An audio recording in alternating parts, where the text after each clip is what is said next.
ഇന്നൊരിത്തിരി variety കഥയായിട്ടാണ് കേട്ടോ. കഥ എന്ന് പറഞ്ഞാൽ ഇന്നത്തെ ഒരു ഡേ ഇൻ മൈ ലൈഫ് എന്ന് വേണമെങ്കിൽ പറയാം. ഒരു ഹാഫ് ഡേ ഇതാ ഇതുപോലെ പോയിട്ടുണ്ട്. ഇന്ന് എൻ്റെ ജോലി എന്ന് പറയുന്ന ഒരു ഹെൽപ്പറിൻ്റെ പണിയായിരുന്നു. അപ്പോൾ ഒരു ക്രാഫ്റ്റ് എന്ന് പറഞ്ഞു കഴിഞ്ഞാൽ മാത്രമായിട്ട് ഒതുങ്ങാൻ പറ്റില്ല. ഇന്നൊരു ചില്ലറ പണി ഉണ്ടായിരുന്നു.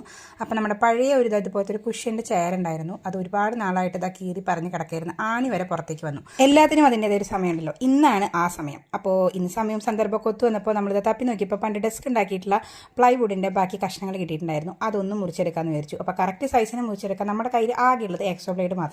അത് വെച്ച് മുറിച്ച് കഴിഞ്ഞാൽ ഇപ്പോഴൊന്നും തീരില്ല എന്ന് മനസ്സിലാക്കിയിട്ടും ഞങ്ങൾ അതിന് മുതിർന്നു. അങ്ങനെ മുറിച്ചുകൊണ്ടിരിക്കുമ്പോഴാണ് നമ്മുടെ നൈബർ ചേട്ടൻ വന്നിട്ട് ഇതുപോലെ ഒരു സംഭവം കയ്യിലുണ്ടെന്ന് പറഞ്ഞത്. ഇത് കുറച്ച് ഹാർഡാണ്, അപ്പോൾ ആൾ തന്നെ മുറിച്ച് തരാമെന്ന് പറഞ്ഞു. നമുക്കത് പരിചയമില്ലാത്തതുകൊണ്ട് എങ്ങാനും മുറിച്ച് കഴിഞ്ഞാൽ ചിലപ്പോൾ പാടിപ്പോകാനുള്ള ചാൻസ് ഉണ്ട്. അപ്പോൾ അതൊക്കെ മുറിച്ച് സെറ്റാക്കിയിട്ട് കറക്റ്റ് പലക നമുക്ക് തന്നു. ഞാനിങ്ങനെ അല്ലറ ചില്ലറ പണികളൊക്കെ ചെയ്ത് ഹെൽപ്പ് ചെയ്യാനായിട്ട് നിന്നിട്ടുണ്ടായിരുന്നു. അങ്ങനെ സൈസിന് മാർക്ക് ചെയ്ത് കൊടുക്കുക, കുമാറ് മുറിക്കുക, അങ്ങനെയുള്ള പരിപാടിയായിരുന്നു കേട്ടോ. അപ്പോൾ മുറിച്ച് കഴിഞ്ഞിട്ടുണ്ട്. ഇനി നമ്മൾ സെറ്റ് ചെയ്ത് കൊടുത്തിട്ടുണ്ട്. ഇനി ഇതിൻ്റെ മുകളിൽ ഒരു ജസ്റ്റ് ഒരു 4 ആണിയുടെ പണി മാത്രമേ ഉള്ളൂ. അപ്പോൾ ഇങ്ങനെ 2 കളറാവാൻ കാരണം എന്താ വെച്ചാൽ ഈ 2 കളറുള്ള പീസാണ് ബാക്കിയായിട്ടുണ്ടായിരുന്നത്. അപ്പോൾ അതൊക്കെ ചേർത്ത് വെച്ചപ്പോൾ കറക്റ്റ് ഫിറ്റ് ആയിട്ടുണ്ട്. അപ്പോൾ ഇങ്ങനെ ആണിയൊക്കെ അടിച്ചു കൊടുത്ത് സെറ്റ് ചെയ്ത് കൊടുത്തിട്ടുണ്ട്. അപ്പോൾ തൽക്കാലം നമുക്ക് ഇരിക്കാൻ പറ്റുന്ന ഒരു അടിപൊളി സോഫ സെറ്റ് റെഡി ആയിട്ട് ഇനി ഇതിൻ്റെ മുകളിൽ പെയിൻറ്റൊക്കെ ഒന്ന് അടിച്ച് ജസ്റ്റ് ഒരു കുഷ്യൻ കൂടി ഇട്ട് കഴിഞ്ഞാൽ സെറ്റ്. അപ്പോൾ ഇതുപോലെയുള്ള പഴയ കസാരകളുണ്ടെങ്കിൽ ചുമ്മാ വലിച്ചെറിഞ്ഞിട്ട് മുന്നേ ഇതുപോലെ എന്തെങ്കിലുമൊക്കെ ചെയ്ത് കഴിഞ്ഞാൽ നമുക്ക് വീണ്ടും നല്ല മേക്ക് ഓവർ ചെയ്തിട്ട് വീണ്ടും നമുക്ക് യൂസ് ചെയ്യാനായിട്ട് പറ്റും കേട്ടോ. നല്ല മരമൊക്കെ നല്ല ഹാർഡായിട്ടുള്ള മരമായിരുന്നു.